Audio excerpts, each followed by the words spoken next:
Good morning. Welcome to Mission Control Houston, where you've got a live view of the International Space Station Flight Control Team as the specialists keep an eye on space station systems operations and work with the astronauts and cosmonauts of Expedition 54 as they wrap up another work week.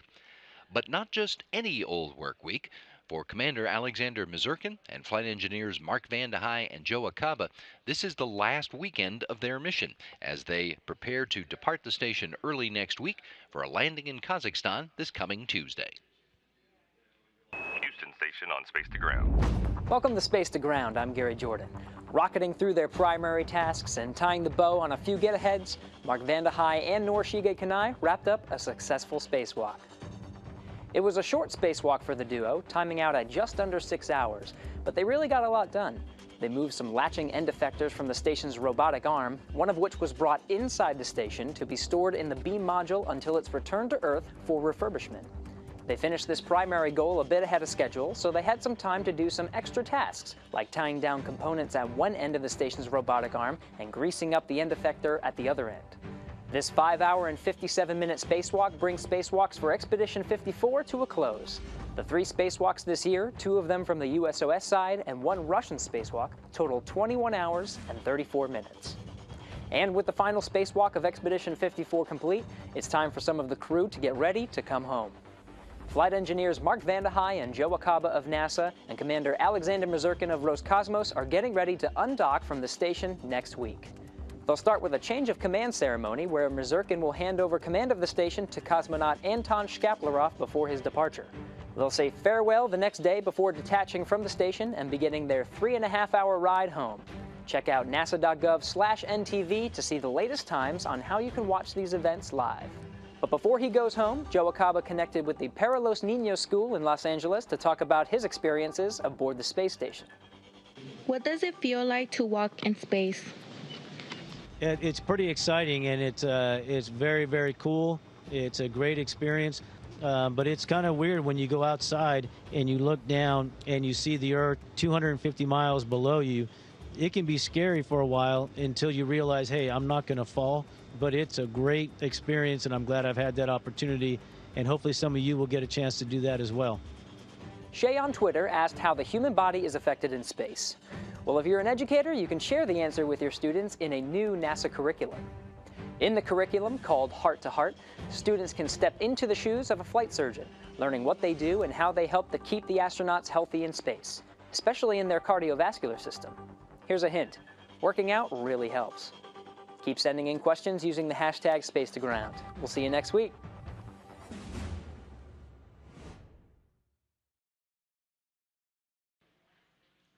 Well, NASA TV and NASA.gov will have full coverage of the wrap-up of Expedition 54.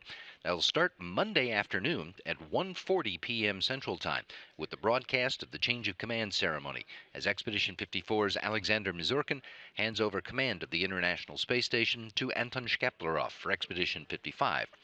On Tuesday afternoon, February 27th, we'll be on the air at 1:15 p.m. Central to see Mazurkin, Vande Hei, and Acaba exit the station, close the hatches.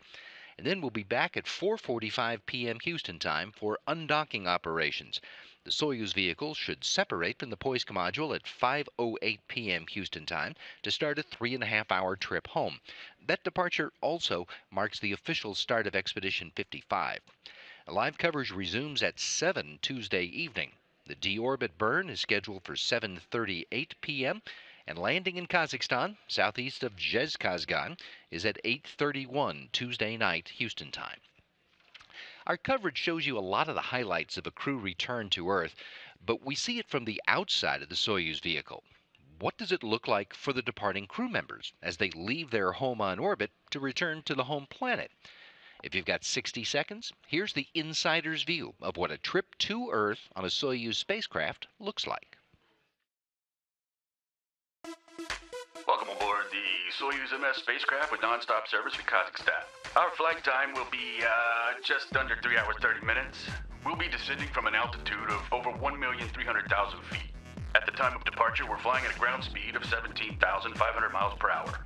Please make sure all carry-on items are secured and that your seatbelt is correctly fastened. Now sit back, relax, and enjoy the flight. Ladies and gentlemen, we are now entering the upper levels of Earth's atmosphere. The estimated temperature outside is over 5,000 degrees Fahrenheit. During this zone of turbulence, we recommend you keep your seatbelt fastened while you're seated. As we start our final descent, our speed is down to 24 feet per second. At 1 second before touchdown, engines on the bottom of the vehicle will fire to soften the landing. On behalf of the entire crew, I'd like to thank you for flying with us. Welcome to Kazakhstan.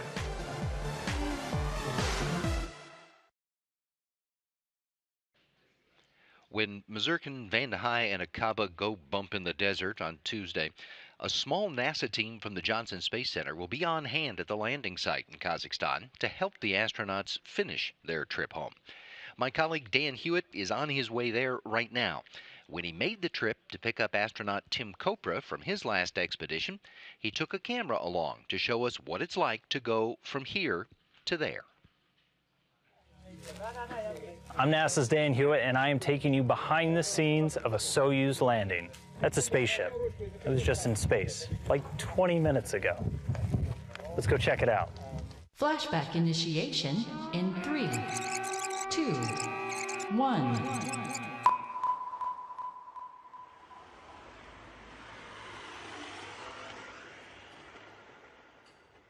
So we are at Ellington Field right now. It's about 6 a.m. and it's departure day. Getting ready to go pick up Tim Kopra from Kazakhstan right after he comes back from space. And in less than 24 hours, I'm going to be on the other side of the planet ready to pick up an astronaut in the middle of the desert. So pretty exciting. I'm going to bring you guys along for the ride. Let's go.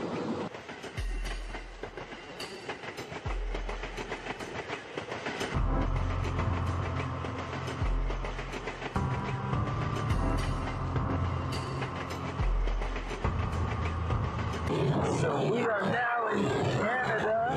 It's a little bit colder than it was in Houston. Sweater would have been a good idea.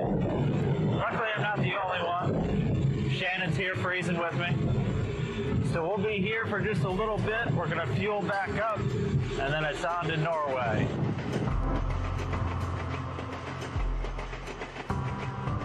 So right now we're flying over Greenland, and it is absolutely stunning outside.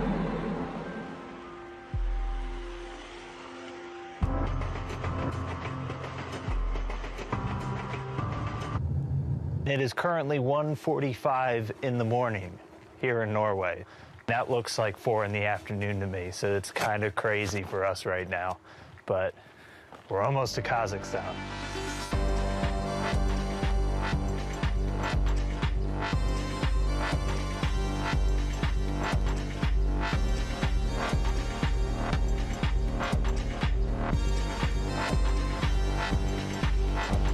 After just about 19 hours of travel, 2 stops in other countries. I don't even know how many time zones.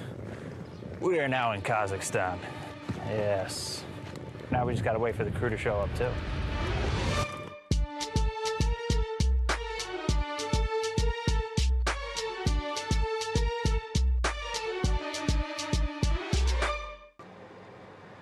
And this is where jet lag really starts to hit you. It's landing day and I'm up and it's just after 4:30 in the morning, probably about 4 hours before I should be waking up right now. And I'm up way too early. So it's gonna be a bit of a long day, but it's gonna be really exciting. And in a couple hours, we're gonna head out to the airport, get on the helicopters, and go watch a spaceship come down. Oh, come on. Oh. Ready.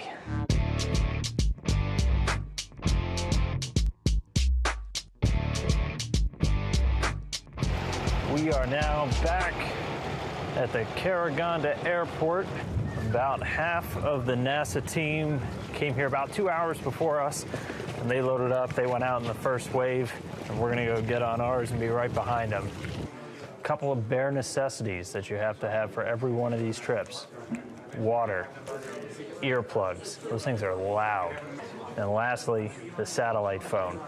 When I say we land in the middle of nowhere, we land in the middle of nowhere. No cell phones, no nothing. None of that works. Almost on.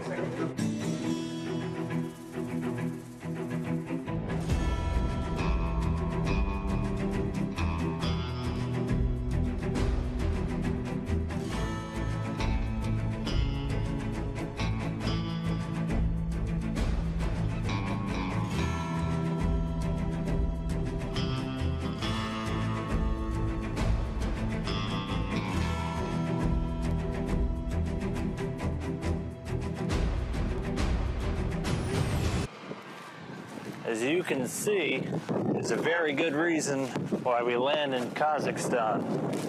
Flat and empty for as far as the eye can see. Don't have to worry about hitting anything, landing in somebody's backyard, or anything fun like that. There is a non-trivial amount of what I can only assume is horse poop. So, making my way very carefully. Yep, there's a big pile. All right. There is Soyuz. This is a spaceship, ladies and gentlemen. Let's go join the team.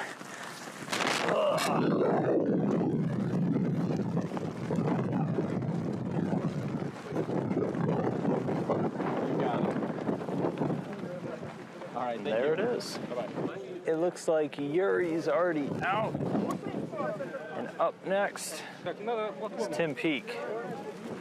So again, at this point, they're pulling the crew members out one by one. And there we go, there's Tim. All right. 2 of the 3 out of the capsule now. Here we go. Tim Copra.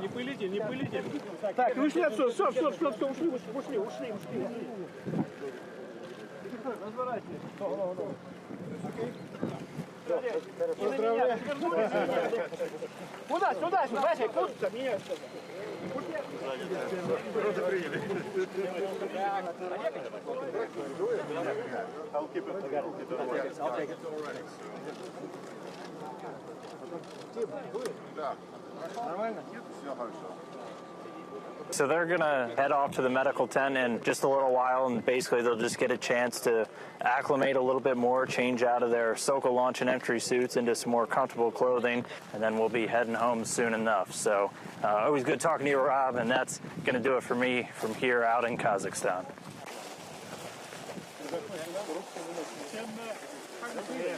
Outstanding. Ready to be back home. It smells great here. I'm NASA's Dan Hewitt, and this is behind the scenes at a Soyuz landing. That's a spaceship behind me. This thing was in space like 20 minutes ago. I'm going to touch it.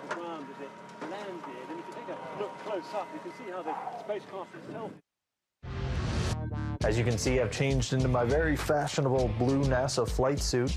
Always makes me feel like an astronaut whenever I get to wear this. Everybody in the helicopters wears one. Not always the most comfortable thing in the world, but definitely very cool to wear. More pockets than you could ever kind of want. I usually find things from like 4 months ago every time I wear it again for the first time. Kind of like Christmas.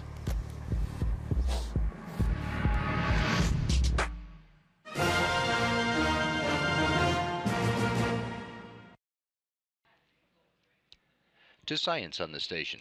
Being able to identify microbes aboard the International Space Station in real time would be revolutionary for the world of microbiology and space exploration. And the Genes in Space 3 team turned that possibility into a reality last year when it completed the first ever sample-to-sequence process entirely on orbit. This advance could aid in the ability to diagnose and treat astronaut ailments in real time, assist in the identification of DNA-based life on other planets, and benefit other experiments aboard the orbiting laboratory.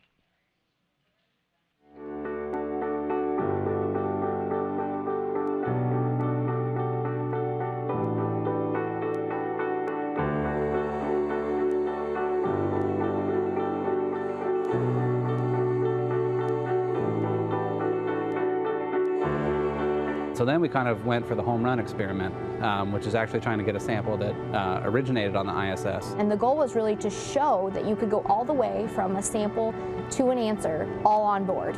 I am going to do this really neat experiment today.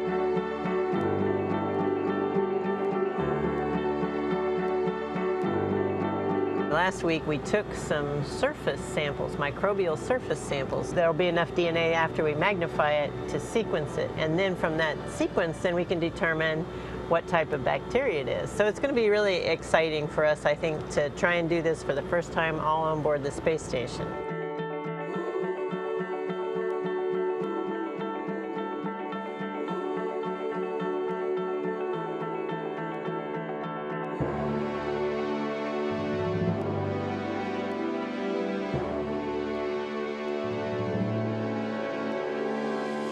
In that moment, she's in the microgravity science glove box as she's collecting those cells. My heart was just pounding because what she did had never been done. Our DNA cake is in the PCR oven. We'll look forward to getting lots and lots of DNA from each of those 3 little bacteria colonies.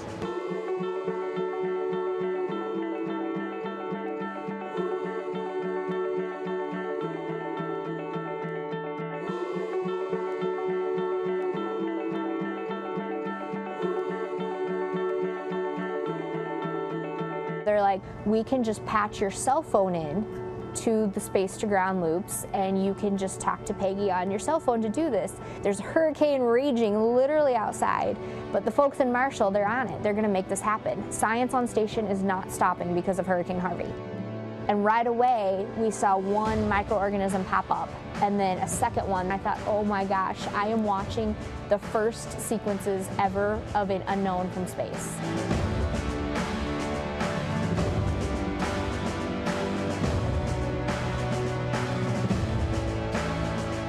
I checked several times. Like I ran like a biochemical test and then I ran 2 different sequencing tests. We are 100% sure that our samples that we got back on the ground are exactly the same that we got on orbit. We did it, everything worked perfectly.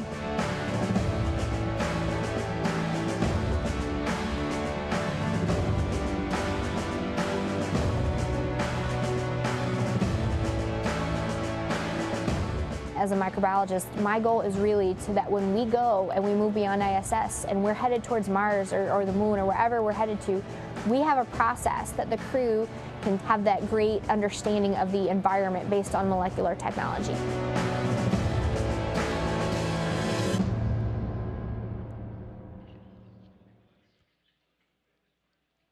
The International Space Station was assembled on orbit with a reliance on robotic technology to assemble the different pieces of the space station together.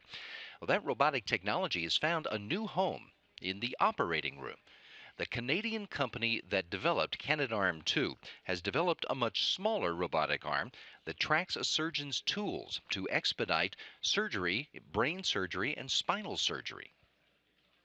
The International Space Station is probably the most fantastic vehicle ever built. It's a one-of-a-kind laboratory orbiting about 250 miles above the Earth. And we perform experiments on the International Space Station. We can do science, we can do experiments, we can learn how to do things out of this world. And the result will help benefit the people on the ground. So not only that, but we're also seeing benefits of how we actually assembled the space station. So the International Space Station in its design was essentially designed like a Lego toy. Lots of big pieces that need to be put together. Some of these pieces are going to be about the size of a city bus. We needed a way of manipulating or moving these big pieces and very precisely putting them together. Canada worked with its contractor, which was MDA, and with that company came up with a design that was going to meet the needs of the International Space Station. The solution to that was using a fairly large robotic arm. And that system ended up being Canadarm2. It could move around the space station, grab payloads, move them to where they needed to be so that the space station could be assembled. You couldn't have built a vehicle like the International Space Station without a robotic system like this.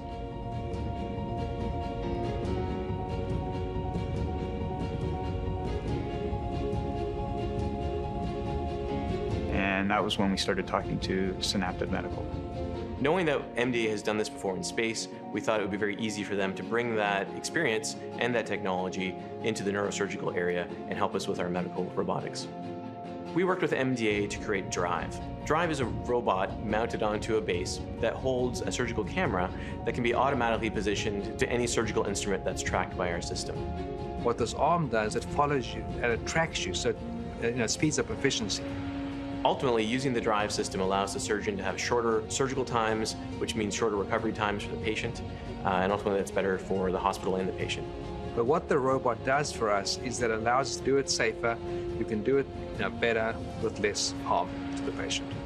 The software that runs on the Drive system is directly derived from the software that runs the Canadarm2 on the International Space Station. Those robotics work with and alongside an astronaut to enhance what they do. So that connection is a very direct and real one. Right now, it's probably the most used system that we could say is derived from the things we did on the space station, and we're pretty proud of that. And I've seen the arm before, we've seen it on the space station, but, I never put the two and two together that I'd have the same arm in the OR at some time now. I think everybody has this dream of how robotics are going to become more and more a part of everyday life. The things that we do with robotics on the space station is basically pushing those dreams forward. And we evolve the system, we gain the knowledge, we gain the experience, the expertise. So this is kind of the unexpected benefits that we get out of doing a program like the International Space Station.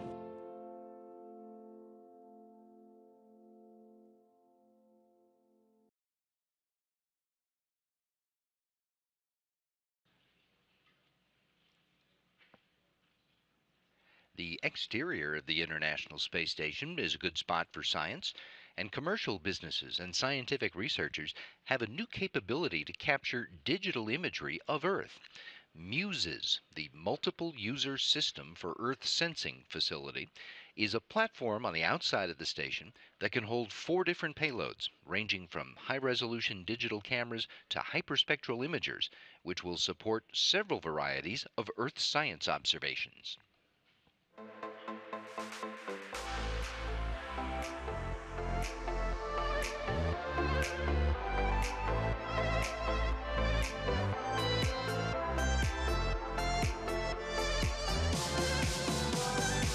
There's 4 places for 4 individual payloads to be mounted.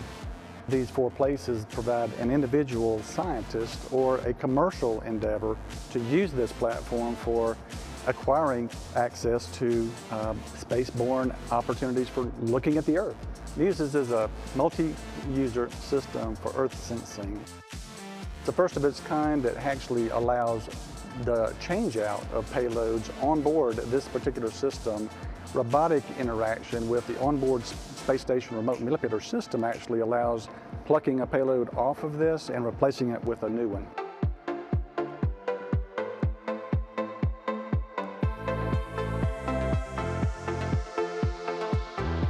This is our server drawer. It's designed to take the volumes of data that we collect on board the MUSES externally and house that for temporary storage on board the U.S. laboratory for subsequent downlink to the ground. We actually have shoved 18 terabytes of data storage capacity in this single drawer that goes into the express rack. So one of its kind and first on board.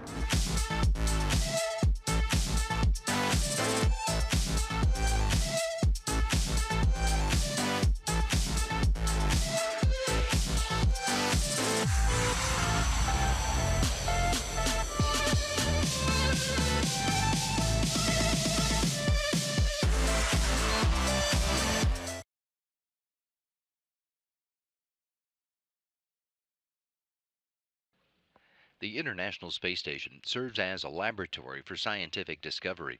It's also a means of promoting international cooperation and the commercialization of spaceflight and space research.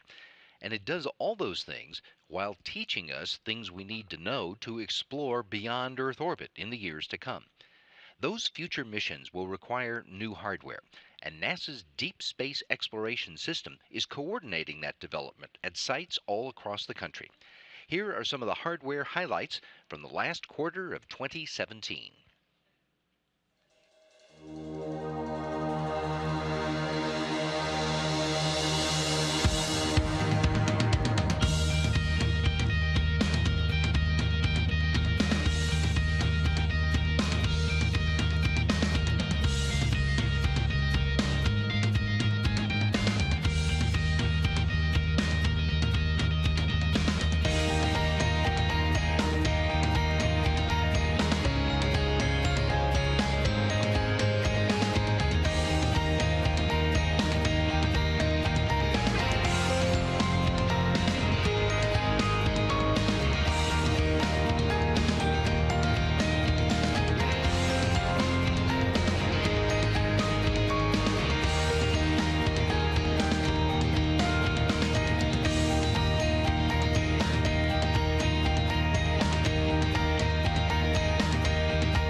you'd like to get another look at any of the stories we featured today, check us out on YouTube and on Facebook at the addresses right there in that blue box. While you're there, take a look at some of the other great stuff you'll find about NASA and America's human spaceflight program. If you're interested in good conversation about space exploration, check out Houston We Have a Podcast, featuring folks here at NASA talking about their work and their personal experiences on the job. We post new episodes on Fridays. Today, February 23rd, my colleague Gary Jordan talks with Andrea Hansen, the manager of the Exercise Physiology Countermeasures Lab. They talk about what happens to a human body over a long mission in microgravity and the countermeasures that are in place to help prevent the negative effects. Go to www.nasa.gov/Johnson/HWHAP. As in Houston, we have a podcast. You'll find all the episodes there. You can listen there, also on SoundCloud and on iTunes. This is Mission Control Houston.